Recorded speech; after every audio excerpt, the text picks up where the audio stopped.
Hello and welcome to Talking Points. This is Paxton Road TV's show where we talk all things Tottenham. And I am Sam Spurs for life. And in the house I am joined, as usual, Mike-Hotspur Hustler, Sid Spurs, Stuart Gallop, and joining us, our very special guest, David J. Bisco. I'm going to call him J. Bisco. I like that. Yeah. Adding the middle name, letter. I always do that myself. But yeah, David J. sounds like a proper actor's name, which you are. So therefore, let us get into the show. Gentlemen, how are we doing? Are we okay? Yeah, good. Yep. We've had 3 competitive games, 2 wins, 1 loss. The 1 loss being against Paco de Ferrer, Edo Toilet, as some people want to refer to them as. So far, I would say there looks like there's an improvement from last season. Whether or not people think that the personnel has improved from last season, or it's just the coaching, or it's a bit of the improvement in the players, we'll have to have a bit of a discussion about that. But today's show, what do Spurs need still in this transfer window? I think so far, having signed Pierluigi Gollini, Brian Hill, and also Christian Romero, I think so far business has been okay. You know, we needed a centre back. We've got one. Alderweireld's gone out the door, been replaced by a younger player who's potentially going to be a top player in this league. We've got one of the brightest young prospects in terms of a winger on the left-hand side, right-hand side, or even across the middle in Brian Hill. And Gollini looks like he's a good long-term prospect to take over from Hugo Lloris when he finally decides to leave Spurs, which could be at the end of this season. So in terms of certain areas, we are covered. However, there's a lot of discussion happening that we haven't done enough business, that we maybe are weaker than last season. I'm a little bit of the opinion that not necessarily weaker, because some of the players have improved from last season. Notably, Davinson Sanchez and Eric Dyer. 2 names which I never thought I'd be mentioning ever again, only by number, as in number 6 and number 15. But even I've had to go back and call them by their names. So Davinson Sanchez and Eric Dyer both improved dramatically. So it's a bit of a balance, gentlemen. And I'm going to probably just open up the discussion, probably start with Mike, and then I'll come around to all of you and we can all have this open discussion. What do you think we still need in this transfer window? Mike-Hotspur Hustler, off you go. What do we need in this transfer window? It's a good question. I think the squad, I know there's a lot of people who've said, oh yeah, the squad's weaker than what it was last season. I don't particularly think along those lines. I don't think we are weaker than we were last season, because essentially we haven't lost anyone apart from Toby and Lamela. But you could argue that we've replaced Toby with Romero, and we've replaced Eric Lamela with, although probably you could argue it's on the opposite flank, but Brian Hill that's coming, the young left winger. I think he's probably seen as a potentially a long-term replacement in terms of as a winger for Lamela. But I think it's obvious that we still need a second striker. And I mean, if I could choose two players to strengthen us or see us through, is certainly till at least January, I would probably say a defender, i.e. a utility man that can play probably across anywhere on the back line, predominantly right back and centre back, I'd probably say, and a second striker. Okay. I think they're the 2 that stand out to me. I mean, you could say, oh yeah, we need another right winger, we need someone, a number 10, but you're not going to get all that within 7 days left the window. Yeah. So realistically, I'd be happy if we got a second striker and a utility defender of some sort coming. Yeah, I think what a lot of the fan base are looking at the fact that the last couple of seasons, I guess we have been doing business a little bit earlier, slightly earlier than deadline day. But notoriously, Spurs have always, I say always, we've been known as being that transfer deadline day special type team, the old Harry Redknapp leaning out the car window job. Do you know what I mean? So we're used to that. But in recent history, we've kind of veered away from that. I personally think there's going to be a lot of business happening in the next few days, and transfer window deadline day, if that's the right phrase, is going to be busy, I think. Yeah. David, welcome. I'm going to come to you next. What do you think so far of the business that's been done? I think we've done pretty good. I still can't help thinking that we might miss out on a few players because of our notoriety of being a difficult club to deal with. Yeah. I mean, Tom Yasser would be ideal as a utility man because he's a little bit like Tanganga, and with two utility players that can switch about at the back, I think that would be ideal. But it looks like we're going to lose out on him. Also, and I'm in agreement with you. I think City will come in late doors and put in that 150 for Kane, which will leave us stuffed. And while people are congratulating Daniel, I'm not a Daniel Levy fan. We know that, David. We've heard the story. So steady on now. Steady on. I am backing him all the way. With if he's valued Kane at 150,000, that's a fair valuation. Go back. 150,000. 150 million. Sorry, trying to give him away. If you're thinking that Grealish is 100 million, you've got to say Kane is 150 million. But my fear is if we lost Kane, we're essentially losing that creative midfielder as well, because you think of the goals that he supplies as well as scores. We won't have that supply in the middle because he often dropped back and was the one that was, pinging the ball out left and right and putting one over the top. So we would definitely need a creative midfielder and two strikers. Otherwise, we're going to end up with just the one striker again, assuming that Kane goes and we end up buying a striker.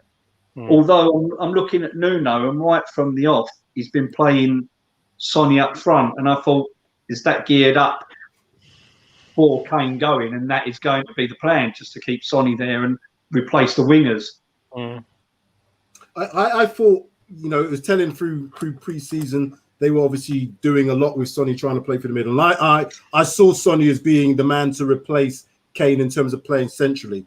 I think he's got the ability to do that. I think he's shown that he has the football intelligence to do that as well. And if we was to supplement Kane, if Kane was to go, and this is only an if now, if we was to supplement Kane with 2 or 3 players in and around the forward area, in and around the creative midfield area, I would have been okay with Sonny being that main striker. However, if Sonny gets injured, then we are relying on potentially a 17-year-old in Dane Scarlett. So we are going to need a striker anyway. I'm going to come to Sid next. In terms of the business so far, how satisfied are you on a scale of 1 to 10? And don't sing it, you can say it. On a scale of 1 to 10, do you know what? I think I'm about halfway. I'm a 5. The reason I'll give you why, I think Tracy summed it up as well. We've got rid of Lamela, we've got rid of Alderweireld, and all we've done is we've got Romero for Alderweireld and Hill for Lamela. We've not improved in that sense. We've just got, well, depending on what people say in terms of like for like, I think it's just a central defender and a left winger. However, we still need more players. Attacking midfielders, like David and Mike have said, we need an attacking midfielder. We need a few more players, to be honest. And it's the usual, isn't it? All the speculation, all the gossip, all the rumours, all the players we're linked with. And we're now rushing with 8 days to go, and we still haven't got anyone concrete. All our top targets are either gone elsewhere or we haven't got anyone. And I agree with everyone. I think Kane, they're going to put a bid in, but it would be suicidal for Daniel Levy now to sell Kane and not get a replacement. We need at least 2 strikers, like you're saying. I've got these 2 guys in front of me, right? Can you imagine if we could get these 2 again? Yeah, that's who we need. Teddy Sheringham and Darren Anderson. Can you imagine if we could get Anderson and Sheringham back? Teddy Sheringham, yeah. Darren Anderson in his heyday. Not the late Darren Anderson when he was getting injured all the time. 8 days to go, and well, we've already bought. Apparently, Matasar's done and dusted now, so that's next. That's another Jack Clark, isn't it? For me, I can see building for the future, but it's like a perpetual building for the future. We were building for the future when Kane was coming in. Yeah. And it seems like when Kane and Sonny are done, we might have another striker, but then we will be building for another defence. I think with Sarr, I think it's an opportunity that Paratici just didn't want to miss out on, because I think he's been tracking Sarr for a while, and I think that, like I've said before, offline and that. We done him yesterday. Has it gone through though? Yeah, it's done and dusted. It is. Have we loaned him back? Is it actually confirmed that we've loaned him back? That's why we've got ahead of Man City and Chelsea and everyone else, because they just wanted to bring him in and he'd just sit on their bench. So why not let him develop for another year? We did it with Dele Alli. I agree with you, Stuart. I want to get your thoughts on the transfer, but I'm just on the Sarr thing. I actually agree with what Stuart's saying. To buy this player now, 18 years of age, the way he's being touted, he's a player for the future. Had he been brought in to play for us now, he would have probably struggled to get into that midfield. The only reason I said it, we've got Skip back off on loan. We've got Huiber in there. Looks like Dele Alli's got a bit of a renaissance going on. We still don't know what's happening with Tango. We've got Lo Celso in there as well. You've got Winks, who is still at the club. Sissoko is still at the club. So we've got players in and around that midfield, which is going to make it hard for an 18-year-old to just come in and play. That means he would probably take 3, 4, 5 months to maybe get himself acclimatized, whatever that would be. And that's probably a waste. He is settled at Mets now. Let him play the season. Next year, 1 year older. If then his talent is as he's showing, is going to progress, then I think he might well start pushing for plays. We look at players like Jude Bellingham as a prime example. Went away, perfect for him, playing all the time, and is now in and around the England squad and probably should start a lot more. So there is that potential for him. But Stuart, just in terms of the business so far, yourself, what's your thoughts in terms of a scale of 1 to 10? How do you feel it's been so far? I think as it stands as of today, I'd probably go for something like a 6 out of 10, because I think it was a smart move to get Galini sorted, because we are going to need to sort out whether he signs some kind of extension or not. We do need a genuine sort of guy to challenge him, because Joe Hart just wasn't really doing it. Galini looks like he can be a really solid keeper for us, so I was glad that one came in. Brian Hill, again, I think it's a really sort of clever bit of business by Paratici to get some really solid young talent that's renowned around Europe and who had multiple teams sort of looking at him and just getting a steal on it and doing a deal that was so attractive to Sevilla that they didn't want to turn it down. So that's a good one. And then obviously, like Sid said, Romero is not a like for like, because obviously Toby's 33 or 32, whatever he was. But you're getting in, again, a guy who's got a really solid reputation, and we're bringing him in. How quickly he settles is always a concern if it's someone who's coming in from outside the league. But, the little glimpses I've seen of him so far, he seems all right. But hopefully we can get in the first team as quickly as possible. But it's just... I think the biggest challenge we've got, and I think it's not talked about anywhere near enough, well, it's two things. It's one, is the current squad size, which is pretty big, way bigger than Nuno wants it, and the imbalance of homegrown and non-homegrown. 100%. And that's why we can't just keep going, oh yeah, we're going to bring this guy in from overseas, this guy in from overseas, because we can't, because you'd have to dump people out of the squad, and we're trying to get people out of the squad to make that easier and not have loads of players around the squad who aren't getting in the team or aren't getting in the squad, because that causes disharmony. So Nuno is one of those guys who likes a really slim squad, so everyone feels inclusive, everyone feels involved in what's going on, and that's the problem, because we've got shit that we're trying to get rid of. We're trying to get rid of Aurier, no one wants him. Sissoko, no one. All that bollocks this morning of Juventus were going to do a swap deal with McKennie. What are you talking about? Which journalist thought that was a viable story to put out there? It's utter garbage. Listen, the amount of stories that have gone out from Spurs about Spurs this transfer window has been incredible. Do you know what I'm saying? They've been literally trying to. I've never seen anything like it. I don't know if it's a Paratici thing or it is absolutely insane. I've never seen us have so much stuff touted. Getting Kane out the door, literally. Go on, Sid. Sorry. I was going to say, what Sky Sports needs to do, right? Instead of just concentrating on Harry Kane, why don't they start saying Sissoko, Winks, Aurier? We need to get rid of them. Spurs need to get rid of them. Anybody like that? Yeah, you know what I mean? Far too easy. A sidestep. Don't concentrate on Harry Kane. I know. It's always been the same, though, isn't it? Whenever we've had a good player like a Berbatov, and Sheringham, they would always be saying, "Oh, you know, they should be playing for Manchester United. They should be playing for Real Madrid," and they always seem to want to sell our best players for us for some reason. That's right. But to be honest, the thing for me that's going to be interesting is whether if we can't get rid of Sissoko, Aurier, maybe even then Ndombele, because obviously there's the talk of him wanting to go.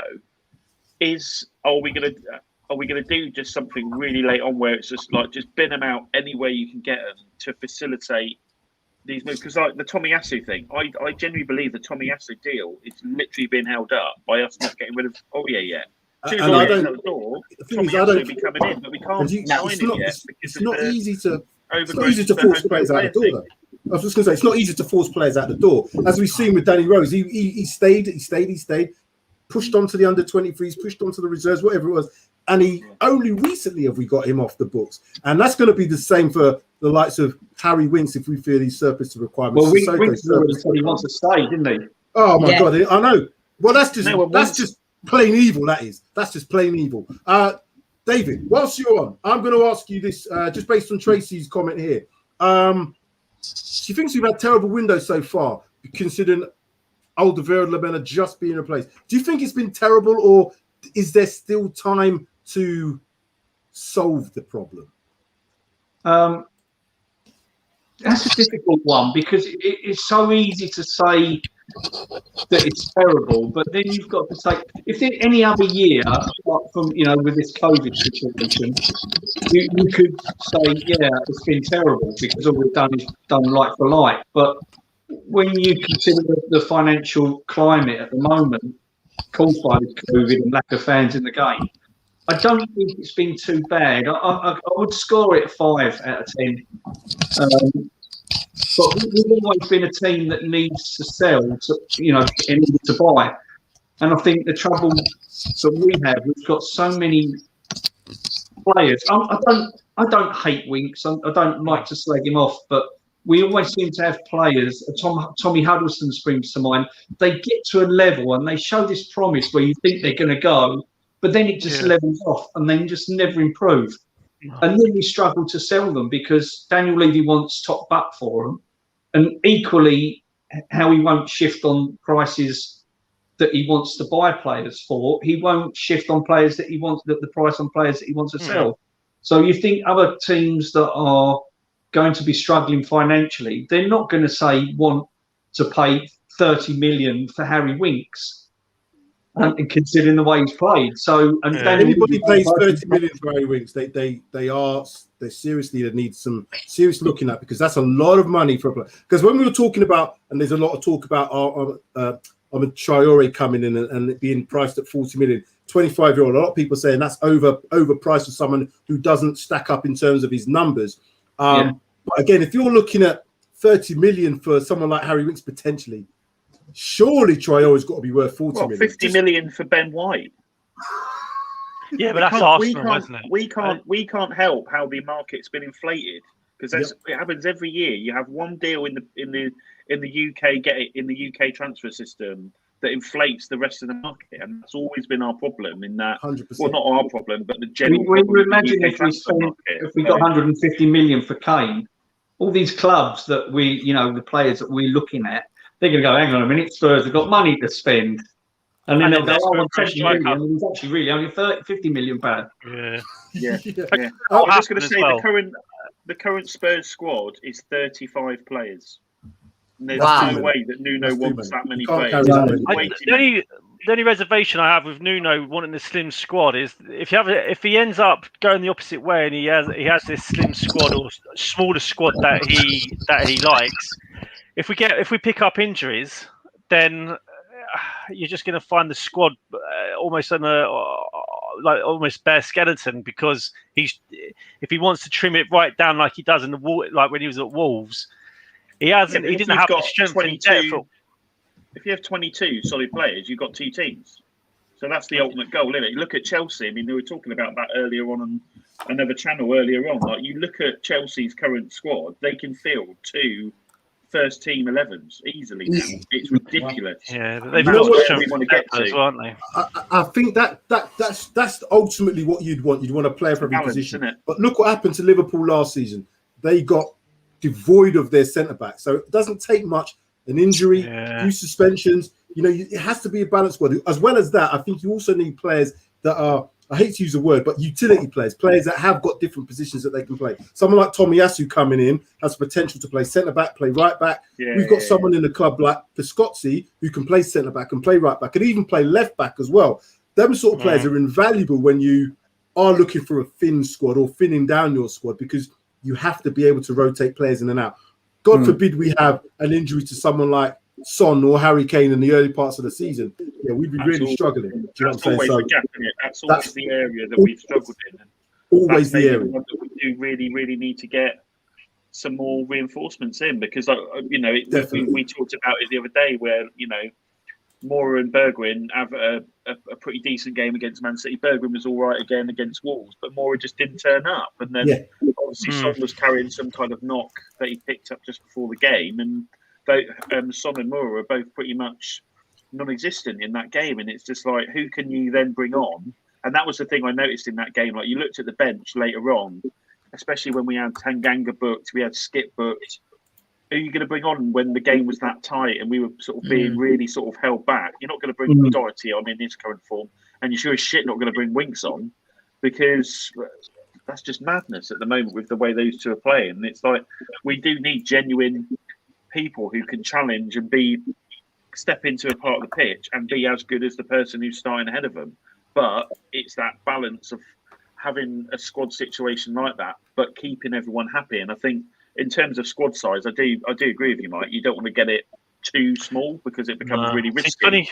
But he likes to have that unity where everyone feels like they are going to have an opportunity to play, and it's just that playing that sort of. That For me, I think 26 to 28 is probably the comfortable size in terms of squad. I wouldn't want if you start going down to like under 22, you're asking. I just feel like you're asking for trouble, aren't you? But 26 is probably a comfortable size. We've only got 9 players to get rid of. Especially if you consider that Sonny, other than Højbjerg, Sonny played the most games for Spurs last season. Yeah. Not only Højbjerg played more. So, and look what we did to Kane. Keep playing him. 100%. And then you pick up a weakness that you're just going to keep getting over and over. Yeah. And this is sorry, Dave, to cut off. This is where I'm thinking in terms of, and it's a bit cynical, but my view is if Kane again plays this season, was almost forced to stay. He's always rushed back from injury because Kane wants to play. I just feel that if he gets injured this time, I'm all right. It's all right, Nuno. Don't worry. He's still hurting a little bit. He might take a little bit longer, potentially. But with a World Cup next year, and everybody's talking about the professionalism of the player, possibly not. But that's just the cynic in me. Going to come to you, Sid. What's the most important position that you think we need to fill between now and next week, Tuesday, that we haven't got in the squad already? What seems to be, because for me, it's an attacking midfielder, but I want to hear your thoughts. What's your view? Well, it's obvious, isn't it? We lost Eriksen and we have not replaced him, and we're not even looking at replacing him. And for me, that is what we're lacking. Creativity. We need that Eriksen in there who can thread the balls. I know Kane done it a lot last season, but then when Kane drops back, you've only got Son running forward, and it proved in the Euros as well for England. I know I'm diverting a little bit, but when Kane drops back, he hasn't got anyone to feed the ball to, and we've got the same problem. If he drops back, you've only got Son. Bergwijn and Moura are not running. So for me, the most important is getting a number 10 or someone like, an Eriksen. We got Ali, we got Lo Celso. Lo Celso, I'm not even going to talk about him. I don't even know why I mentioned his name. Ali, if Nuno can bring Ali back to a couple of years ago where he was thriving in that position, it'd be an improvement. I'm not saying that's the answer. I think that would be an improvement. But number 10 or an attacking midfielder is a must. And we need to go all out to get that, because if we don't get that, then we're going to have problems. And all right, we've got an influx of midfielders, but we haven't got that number 10 that can just look up, ping that ball, and on the move. You don't think Ndombele could be that person? Nah, mate, I think he's finished. He's gone. Ndombele, that's it. We're not going to see him in a Spurs shirt, mate. I think he's gone, mate. If he's got the commitment, Nuno will have him out. Yeah, I don't like. I hate. Sorry, it'd be gone already. Yeah, if he was going, it'd be gone already.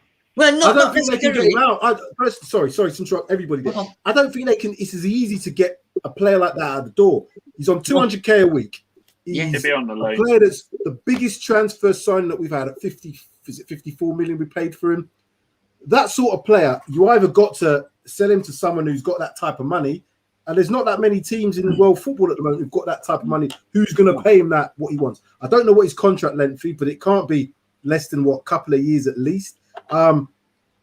He's not going to be easy to get rid of, but I don't really want to get rid of him. I want this player to succeed. If we're talking about Ndombele, we did a show when we showed some of his best clips in a Spurs shirt, and he's fantastic.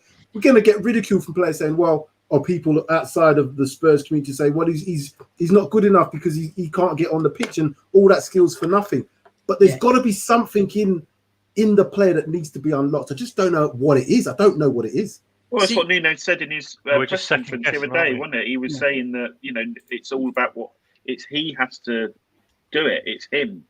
And I think it's absolutely just about work rate and mentality. This is all it's about. The skill, I'm not his biggest fan, but you can't deny that he has an abundance of talent. That is not in question. But his mentality and his work rate is garbage.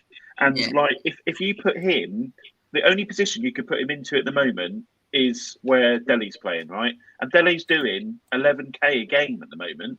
Ndombele could probably barely run 3 or 5. He's not that bad. He's not that bad. Look at his stats. It is that bad. Just going back. Ndombele's more effective though, isn't he? That's the problem. Even when he's unfit, he was still running the show. When he was unfit for Spurs, he was still that player that everyone's looking to. And to be fair, even when he was unfit, I still thought there was quite a few games last season I thought he played all right. I thought he was I mean, you saw in some of the games. I can't remember where he got when he was playing the number 10 role and he dinked the ball over the back post. Was it Sheffield United or West Brom? Yeah, Sheffield United. So he's more than capable of playing in that number 10 role and being effective and being creative. But no one really knows what's going. Tracking back and doing the defensive work that he's not good at because he can't maintain that. But that's the thing. If you've got the whole game. Bring David in there. Sorry, David, what do you want to say? Our biggest loss for me was Dembele, because 100. You saw when he went, Eriksen's form dropped and Dele Alli's form dropped, and the reason for that was because of his surging runs. They were able to stay up further up the pitch where they were more effective. When he went, they were dropping deep and doing what Kane was and getting overrun in midfield and losing the ball, not being able to do what Dembele does, with driving at the defence and then laying it off. And we never replaced him. And I did hope that Tanguy was going to be that player. He still could be. This is the infuriating thing. He still could be. It's just this is 4 managers and 4 sets of coaches since he's been at the club that have just sort of lost their shit with him. Do you think it could be because mental? Do you think it's because level? Again, I know his upbringing has been a bit harsh. Come from a lower league and now been thrust into the limelight. He's always had a talent. I think he's a real talented player, and you can see that by the way he plays. He's got a unique style, a unique running style as well. But is it a case of, do you build a team around him and almost let him have a free role in the team because what he does on the ball when he does it is that good, or does he have to fit into a system, i.e. like what Nuno's got it's the functioning of the parts that makes the whole. I'm really... That's it. That's what Nuno does. He doesn't like one-off players who just doing their own thing. We never complained about David Ginola not running back and tackling and defending. And he was quite like Berbatov again, just looked disinterested half the time, didn't he? And then get the ball and he would do something magical. Yeah, but the problem with them was, David, Ginola and Berbatov, they didn't track back or whatever, but their body language didn't say, "Oh, I've lost the ball, I'm not interested." They were alive when the ball came to their feet. Whereas Ndombele, it just doesn't. His body language, the way. I do see that. He falls over, he gets tackled, goes on the floor, and he's like this, isn't he? He doesn't get up. Exactly. Yeah, and yesterday, me and Darius were talking about this on 6 days. 60 million they want for him if we sell him. Now, Bayern Munich have come in for him and Juventus, and they're offering us McKinney and Tolisso. But the players they're offering us, like Tolisso, I think he spends more time on the bench than... he's injury prone, isn't he? Exactly. So it's going to be one of them situations where we're not going to get 60 million. Nobody wants to pay 60 million. They want to give us players. However, if the right player, i.e. an attacking midfielder, then we talk. I think the proof's in the pudding, though. If Bayern Munich were that serious about buying a player, I mean, it's not a case that they haven't got the funds. That if they wanted him that badly, they'd slap an actual good offer on the table. Even if it was paying above the odds slightly, they would do it if they were that desperate for him. And that's why I just see I'm a bit like, with all this stuff in the media, I take it with a pinch of salt.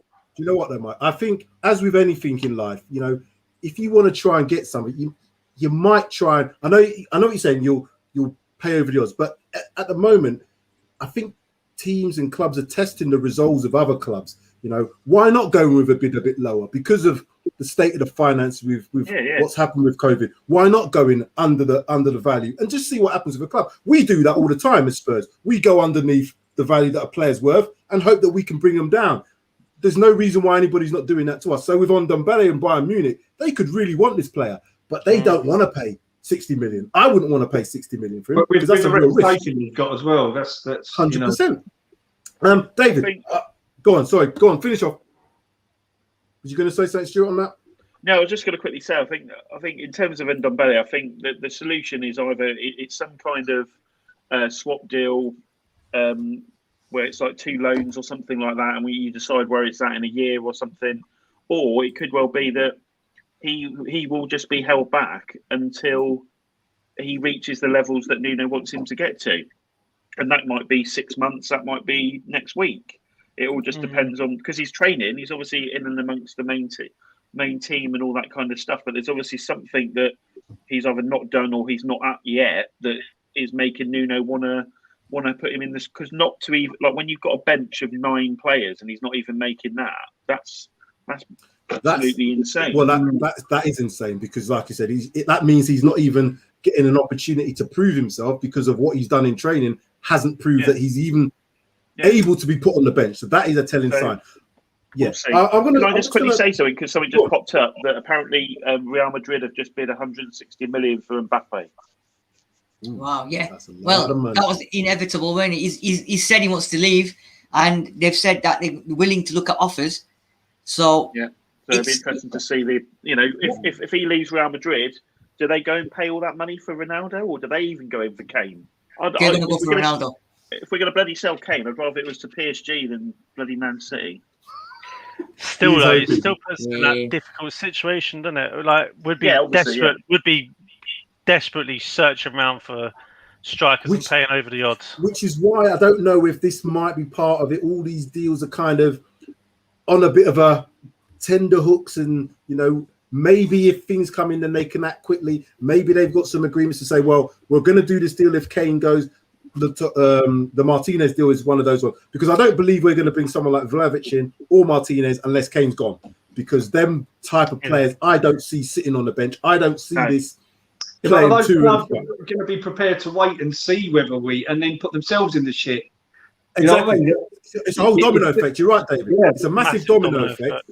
But I think the domino effect could happen if someone makes that bid, particularly in the next few days. If someone said, right, City come in and they 150 million, here you go, Spurs, it's on the table. We've got some massive decisions to make. Then other teams are going to. Inter Milan are definitely doing something, because like I said before we went live, if they're signing Correa now, and they've already got Zeko, they've got Correa, and you've got Martinez. They don't play with 3 out-and-out strikers. So who's sitting on the bench in that situation? And they've got Sanchez as well. So it's like there's got to be something going on there if they're signing yet another striker. And he hasn't committed to a deal yet. So who knows with that one? The same with Vlahovic. It's all of this stuff. Until we get to the 1st of September, anything can happen. We know that. And that's the great thing about what we're going to be doing on the last day. The last day is going to be very interesting. Might even do a hanging out the car window myself on the old transfer deadline day. David, as well as players coming in, who needs to go out of the club? before this transfer window's over, because there's talk about we can't bring players in, but there's a number of players, and we've all probably got different opinions on that. Who do you, I hate to say, who do you want to get out of the club, but who would you like to see at least moved on, if we can, in the next few days? The three main ones, I mean, I would have said before the last two games, I would have said 5 players who've good and dire, but they've kind of swung me. But what I'm hoping is that this isn't just going to be a little peak for them just because they've got a new manager, and then 5 or 6 games down the line they're playing crap again. But definitely, I think Winks needs to go. Not, as I say, it's not. I don't dislike the guy. You know, he loves the club, but it doesn't give you, right that you've got to be playing. And I think, I've come under attack from people before. Oh, he won't. He's a Spurs player. You've got to keep him. No, if he hasn't reached the level that we need to win things, then just because I'm a Spurs fan doesn't mean so I can go up there and play. So I think Winks has got to go. You're probably better than Winks, mate. Pardon? You're probably better than Winks. Winks, Aurier, and Sissoko. Although I kind of warmed to Sissoko because his work rate was so good, but again, it was just an end product thing for me with him. So they're the 3, and possibly even Ben Davies, but I think he's good in a back 4. Ben Davies, okay. Ben Davies is a utility player, although, again, standard-wise, he's probably not at the standard that we'd all say is a top quality player. He's a bit of a utility player. He's a manager's dream. A lot of managers have come out and said that about him.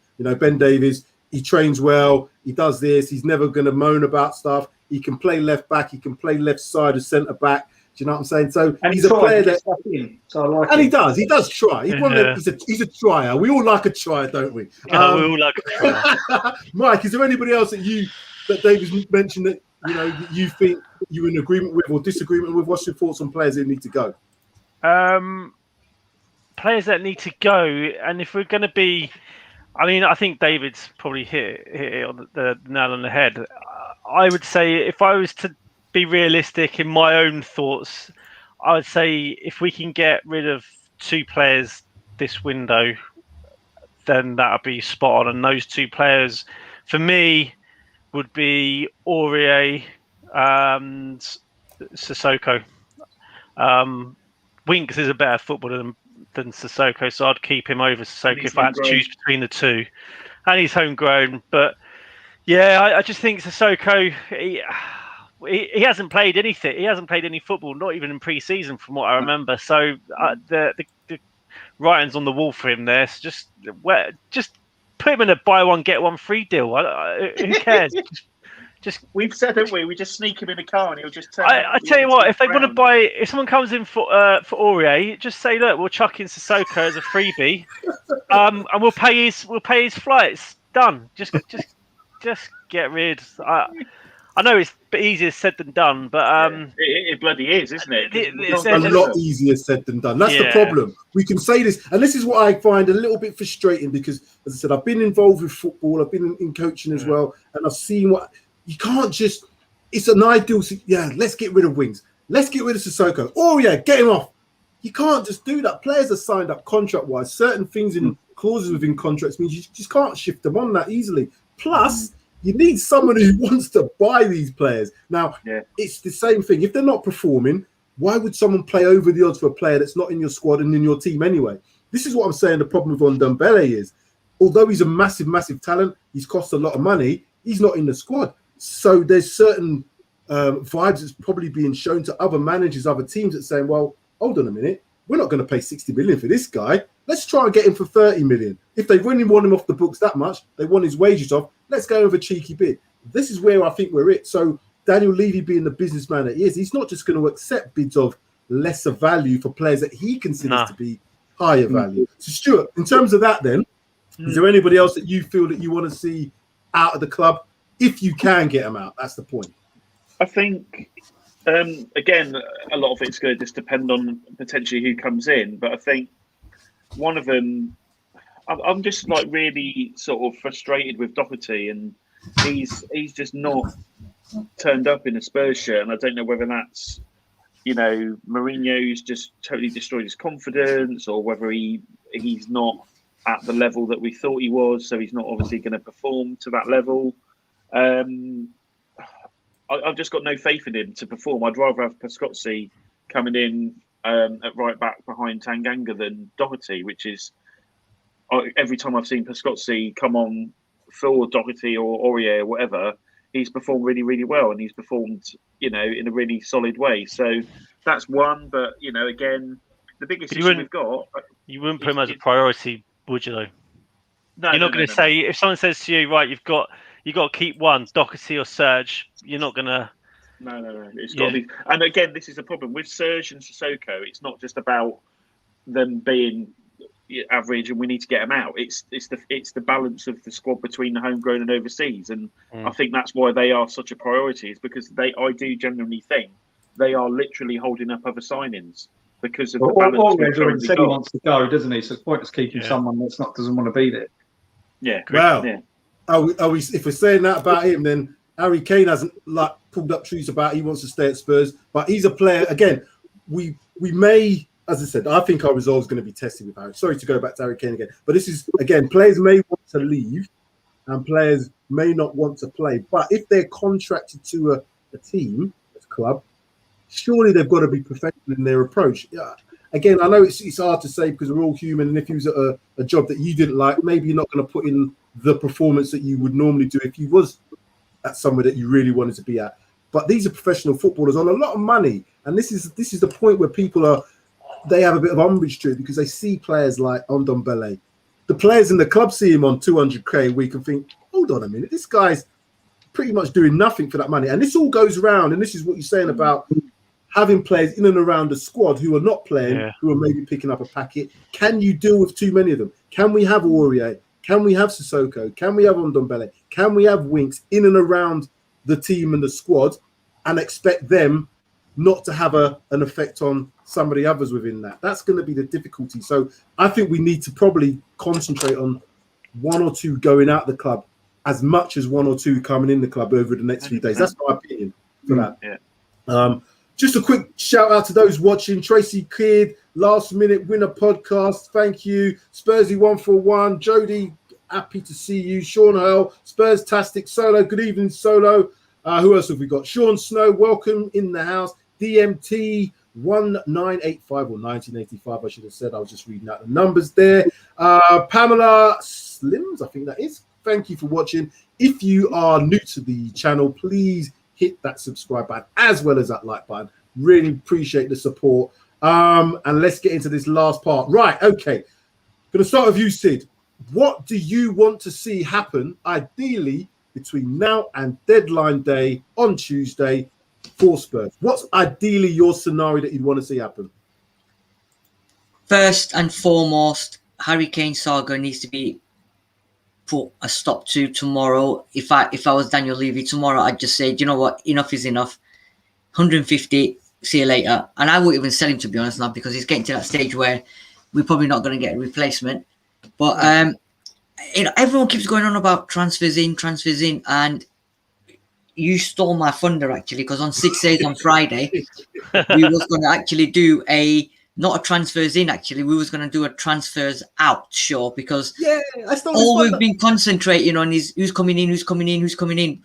We need to get rid of players, and everyone keeps forgetting that. So we decided on Friday that we was going to do a show where we was trying, talk about who we need to get rid of. And for me, more important is to get rid of players, a couple at least.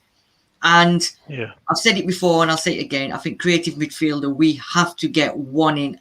I'm not really bothered about whether Tomiyasu comes in or not, whether another centre-back comes in. But for me, if Ndombele and whoever's not going to start playing and he's not interested, then we need to get an attacking midfielder. Not that it's going to happen, but something will happen between now and last minute. And to be honest, I don't know who it is, but I think it's going to be a surprise, and I think it's going to be somebody that nobody's expecting, and we're going to get someone through the door.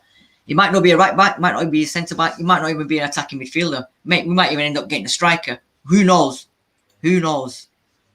Who knows, indeed. He's got Ronaldo on his mind. Ronaldo. Do you know what? That Ronaldo thing, I chuckle when I see things like that. Who in his right mind is thinking that Ronaldo was going to come to... I don't know how that was even... Anyway, because we've got parent teaching. That's all it is. I don't know what's going on. Why are these things apparently? Do you know what I'm saying? Same thing with Messi. Oh, there's a potential Messi's never coming to Spurs. Oh, anyway. Dreams. I know you said that. You had a show, Sid, as well. I was like, yeah, all right, Sid. Here we go. Messi to Spurs, eh? All right, then. You can dream. Stuart, what do you want to see happen between now and deadline day? Like Sid said, I think based on who's currently around, I think, ironically, a centre-back and a right-back, we can probably manage that situation because we still have Rodon to come back. Like I say, we've got Piscotty, Tanganga, Doherty, Aurier. So, if depending on who goes out, then that isn't as big a deal anymore, I don't think. And especially because Sanchez and Dyer seem to be doing okay, and then you've obviously got Romero to come in properly as well. So that's cool. The ever-present conundrum of having some kind of striker who isn't going to play very much because of Kane. The latest one's some lad from Porto, and then another guy from Parma I've seen today. Yeah. Who knows? But I totally agree with Sid. I think we just need some kind of creative influence to come into the midfield, a proper box-to-box midfielder for me, because I think whilst Skip's been performing really, really well, I think that's probably the one person you could probably sort of drop to the bench in favour of a Damsgaard or someone who can sit in the middle of the pitch, dictate stuff, both going forward and controlling it going back on the defence as well. So who that player is, I'm not sure because we haven't really been linked with anyone like that who's that kind of player. But if you're going with that, if you're going with that box-to-box midfielder, then you're saying that we're going to basically 4-3-3 is probably going to be the more favoured type formation that we're going to be looking at this season. Whereas, well, it has been, isn't it? Well, yeah, but if we brought in a number 10, for example, you could have Skip and Højbjerg in that double pivot and play the 4-2-3-1, couldn't you? Then you have that number 10. Potentially could be a free role, couldn't it? Someone we haven't, like the Ericsson that we've never replaced. All depends what they do when Kane's back, don't we? Because this is the thing. We've played in a certain way because Kane's not been in the team. So when Kane's fit, are we totally changing the system? Like against Watford, I'm expecting Kane to start that game. If he doesn't, that's when all the questions are going to get asked again. Well, we've got Thursday before that, so I'm not sure whether or not there might be an opportunity for Kane to play on Thursday, but we don't know. Yeah, we need to put that game to bed, 100%. Definitely. David, what would make you a happy man between now and deadline day if Spurs do some business, both ins and outs? Definitely creative midfielder. I think, as Shur said, the back line's pretty. I did touch on Tommy Asseloff mainly because he's utility, but we are pretty well covered along the back. I don't think it's a huge priority, but we do struggle down that middle. And I would like to see the Kane thing done. Either yes, he's going and we spend the money, or no, he's not. And we just get a striker to either play alongside him, a young striker to play alongside him, or to sit on the bench and come on in the cup games and substitute him, so he's not playing as many games as he does and risk of injury. So that's the two areas for me. Definitely creative midfielder, box to box, and Kane staying or going. I'm fed up with and I'm glad people clapped him in the game, but I was a little bit annoyed with his statement prior to that when he said, "Oh, I felt hurt." I'm thinking, well, if you felt hurt, why did you add to that by not saying congratulations to Spurs, your teammates, when they beat Manchester City? Why would you not come out and say, "Well done, lads"? It wouldn't have mattered whether he was going to Manchester City or not. They're not going to bother about that. So I think if there's any relationship damaged between him and the fans, which I don't think there is, there's probably a small sector of them. He's done that himself, nobody else. Yeah. So I want that resolved. He could have come out and said, no, I'm happy to stay. I'm looking forward to the season. We'll see what happens. And just left it at that. Doesn't mean he's going to definitely stay. And I know he definitely, all the media was saying, oh, he's come up and said he wants to leave. He never ever said that he wanted to leave. I've never seen him say that he wanted to leave, not even to Gary Neville. Yeah. So I've always said with this that if he is going to go, we will sign someone of pretty big stature before we even contemplate or before anything is announced or anything like that. Because, like I think Mike's mentioned it a few times, we've talked about it a few times on the show over the last few weeks, that as soon as teams know that we have got that money in the bank or incoming, the prices go up by they go up double or something stupid like that. So I think I've always said, and I've said it last week, I'll probably say it the week before, because this is how long this bloody stuff is mumbling on, that if you see us go out and buy Mihailovic or we go out and buy Martinez in the next, literally now it has to be in the next couple of days, then that's a big warning sign that something could be happening, because you could. I mean, I'm not averse to Kane going. I really aren't. I love him. I think the right replacement. Yeah, I think it's brilliant. But no player's bigger than the club, and if we got the right money and we invested it, then fine. I'm happy with that. But I just want an end to it. Stay in or go. What Sean said there is the ideal solution. Give him a 1 year extension and put a release clause in it, because then that's clear with everyone. If you want to leave, because that's the thing, if someone pays a release clause or offers a release clause, he doesn't have to go. It just means that the club have got the money that they want to start a negotiation. That's his problem. They've never done it. They've never come anywhere close. 75 million plus add-ons was an absolute joke bid. Absolute joke. That was definitely a joke. Mike, what would make you happy before the end of August with the transfers? I think if I might be being hopeful here, but if I saw 3 players leave, and I'm not going to name the names. It's obviously who I'm thinking of. Name names. Name and shame. Come on. Aurier, Sissoko, and get rid of Winks. If we got rid of those 3, and if we brought in, even if we just brought in two attacking players, a striker and a creative midfielder, I'd be all right at that. I think I'd be all right at that, because I know we were talking. If we don't, I'm okay if we don't get Tomiyasu in, because I've seen enough of what Takanga can do. Pascozzi, I have to get their names right here. I've seen enough of them, and I know Pascozzi's young. But he's a talent, and what is he? 18? Is he 18 years of age? Scott's 18 or 19, I think. 18 or 19. He's old enough. If he's a man, he's old enough to play in the Premier League. Sometimes you have to have that sort of sink or swim. Option of sinking or swim, and if he gets thrown in a deep end, there's only one way it's going to go. He's either going to swim or he's going to sink. So he's just starting against Pacos on Thursday, I think. Yeah, I'm surprised he didn't play. I'm surprised Doherty played over him, to be fair. But yeah, I think that's probably what 3 players out. Those 3 I've mentioned, and as I say, 2, a striker and an attacking midfielder, a number 10. Or something similar, maybe a right winger. There you go, a right winger. Traore. Well, it's an interesting one, Traore, because I when I first heard about that, he could do stuff. Yeah, when I first heard about him, I was like, nah, he's got no end products. He can't finish. I mean, you saw it. It was evident when he was 1-on-1 with Lloris.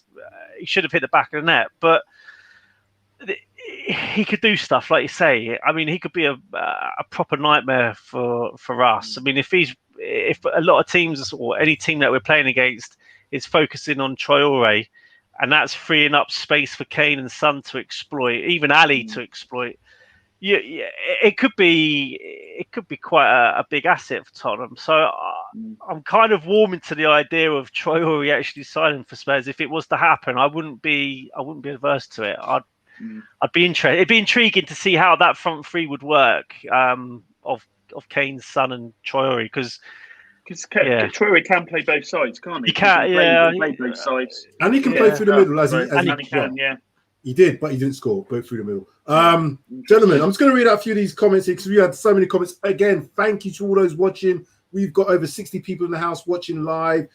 Brilliant. Really, thank you for your comments. This is what we need. We need you guys to put them comments in. Also, make sure you leave comments in the comment section after this live section. If you're not watching this live, please, we will respond to as many as we can. And also, if we can also try, but as you can see, there's loads of comments coming through. It's not always easy to read them through, but we'll try and get through a couple of them. Spurs-tastic here says, every year we don't buy the players that we need to help Harry win the league. Groundhog Day. Sean Snowwell. Scarlett is 17, but needs more seasoning. Seriously. Tracy Kidd, looks like proper owners are still doing brilliant business incoming and outgoings, i.e. Chelsea. The thing with that, Tracy, we can't compete with Chelsea in terms of their level of spending. We have to be a bit more, smart in the market. That's why 2 of the deals that we've got of the 3 so far have been structured such that they're loans with options to buy. So people are again saying we haven't even spent money on players, which is true, but we're in a different market.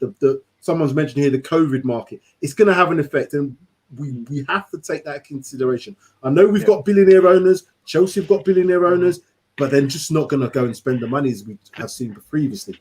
But that's only at present, though, isn't it? Because if you take it back a bit, we've got the stadium rights that are still there, hanging over the stadium to be sold on, which no one knows what's going on there. Isn't that DAZN?